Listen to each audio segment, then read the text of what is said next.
Tyson Fury versus Otto Wallin. And, I have to tell you, start at the beginning here. Boxing has never been in a better place than it is now. And you could always make the argument that boxers had a better era. I don't know that you would win that argument, but you can most certainly make it. I make it all the time. I believe when the true four horsemen of Sugar Ray, Marvin Hagler, Roberto Duran, Thomas Hearns. For me, greatest time that I ever had as a boxing fan. But it was also a different world back then. I was in the early parts of middle school, so that put me 5th and 6th grade. Maybe even back as far as 4th grade when Donnie Lalonde was in there. But the world was different. I didn't get to see a lot of those fights. We didn't have cable at my house, so we weren't able to get pay-per-view. There was no such thing as the internet. If you guys can even imagine, that word did not exist. If you would have said internet, nobody even know what the hell you're talking about. Literally, that word did not exist. .com, www. No one knew anything about this.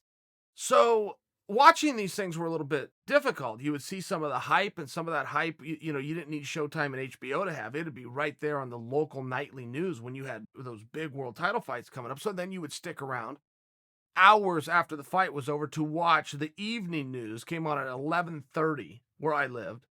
And eventually they get to sports, and eventually they would tell you who won, but it was so exciting. It was just such a thrill. The reason I tell you that backstory is it'd be very tough to make the argument that boxing was better then, even if you're like me and thought the contestants were more compelling back then. We don't have an ability to take it in and absorb it 24/7s and countdown shows, weekly Friday night fights, Tuesday night fights, some of these streaming services that are coming out there, ESPN, which just grabbed all rights to Top Rank, which means they've got all rights to Tyson Fury. I mean, there's just a number of things and ways, Lomachenko comes to mind, to observe really great boxing, but also to get exposed to who the boxers are. So, Wallin, I gotta ask my producer, Wallin or Wally? Wallin? I want to make sure I say his name right because he fought just a fantastic fight, and I don't mean to be condescending, but I didn't know who he was. Is it Wallin? Wallin.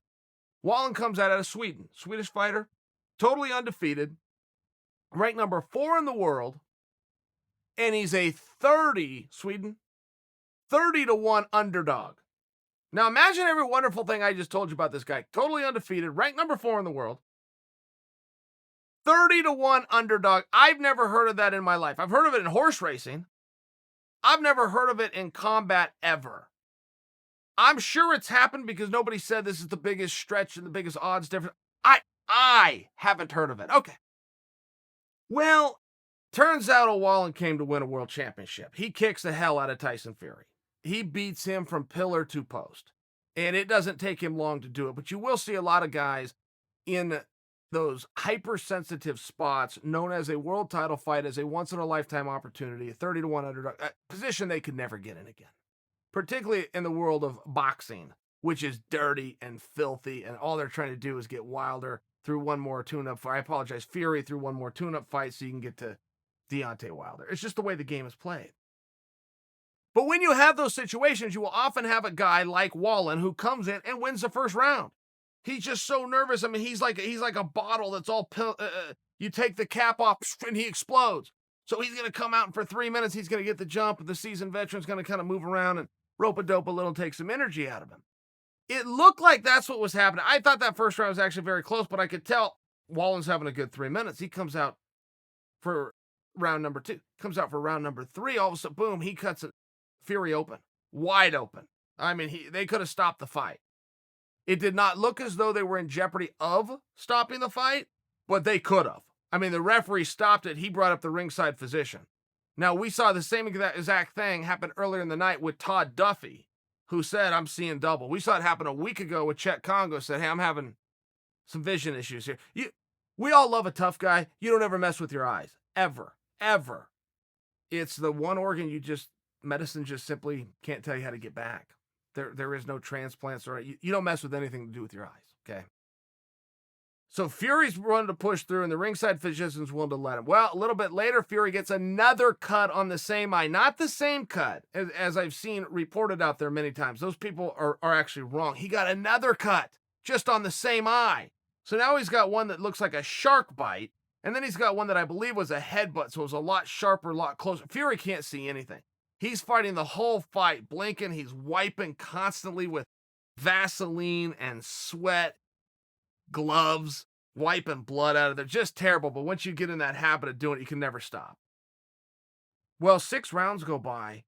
I don't know what's happened, but it is possible that Wallin just won all 6. It's possible. In the world of dirty, filthy boxing, particularly done in an inept commission for judges like Nevada, I would highly doubt it, but it's possible. And Fury knows it's possible too. So now he's got 6 more rounds. Got to win them all just to get a draw if the judges saw it for Wallin. And Fury comes out of this is what was so special about this and why I even came to you guys today. This was all heart and grit. Fury starts pushing hard, and he starts pushing hard in the 7th, and he starts pushing hard in the 8th. But at some point, he's exhausted, and Wallin's not going away. And Wallin is now losing rounds, and Fury is now gaining traction. But his eye is bleeding. Wallin's trying to reach up on brakes and break it open even more. I mean, he's this close to a world championship, but he knows as well as I just said, you can't turn it over to judges in Nevada. Not when they're trying to build a fight between Fury versus Deontay. You took that out of it, maybe you get a fair shake, but this is still Nevada. So they're going to follow the script, which means if we go all 12, we're giving it to Tyson. He's pushing, though. Tyson's not willing to leave that on the line. Tyson Fury showed tremendous skill. He showed tremendous grit and heart, though. He got to the point of fatigue where he would walk into Wallin. Walk! Not shuffle, not dance. He would walk and big body this guy. Push Wallin back. Tyson Fury's a great big guy. One of the few heavyweights that's ever done anything in the division that has a hard time making the weight limit. He would big body him and just drop down and start treating him like a heavyweight. Anything he could do. This was a street fight to the highest of levels. He's doing it all with one eye and had lost a number of rounds. It was just a great contest. It was just a really great contest. Both guys.